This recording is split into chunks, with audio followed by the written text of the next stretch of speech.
اعوذ باللہ من الشیطان الرجیم، بسم اللہ الرحمن الرحیم۔ مغیرہ کہتے ہیں کہ میں ایک سفر میں رسول کریم صلی اللہ علیہ وآلہ وسلم کے ساتھ تھا، تو میں نے چاہا کہ وضو کرتے وقت آپ کے موزے اتار ڈالوں۔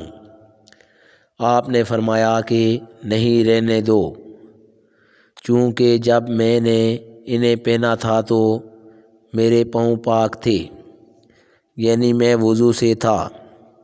پس آپ صلی اللہ علیہ وآلہ وسلم نے ان پر مسح کیا۔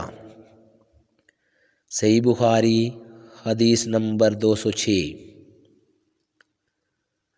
رسول کریم صلی اللہ علیہ وآلہ وسلم نے بکری کا شانہ کھایا، پھر نماز پڑھی اور وضو نہیں کیا۔ صحیح بخاری حدیث نمبر 207۔ جعفر بن عمرو بن امیہ نے اپنے باپ عمرو سے خبر دی کہ انہوں نے رسول اللہ صلی اللہ علیہ وآلہ وسلم کو دیکھا کہ آپ بکری کے شانے سے کاٹ کاٹ کر کھا رہے تھے۔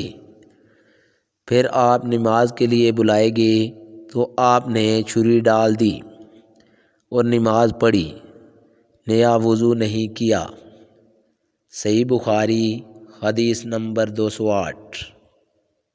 سوید بن نعمان رضی اللہ تعالی عنہ نے خبر دی کہ فتح خیبر والے سال وہ رسول کریم صلی اللہ علیہ وآلہ وسلم کے ساتھ صبا کی طرف، جو خیبر کے قریب ایک جگہ ہے، پہنچے۔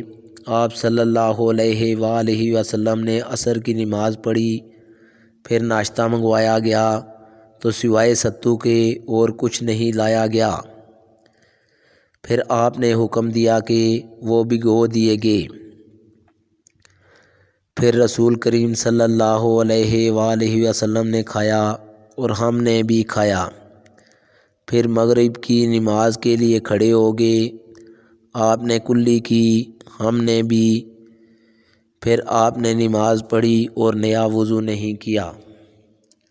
صحیح بخاری حدیث نمبر 209۔ حضرت میمونہ زوجہ رسول کریم صلی اللہ علیہ وآلہ وسلم نے بتلایا کہ آپ صلی اللہ علیہ وآلہ وسلم نے ان کے یہاں بکری کا شانہ کھایا، پھر نماز پڑھی، نیا وضو نہیں فرمایا۔ صحیح بخاری حدیث نمبر 210۔ آج کی ویڈیو دوستو اتنی ہی۔ اگلی ویڈیو میں آپ لوگوں سے ملاقات ہوگی، تب تک کے لیے اجازت دیجیے۔ اللہ حافظ۔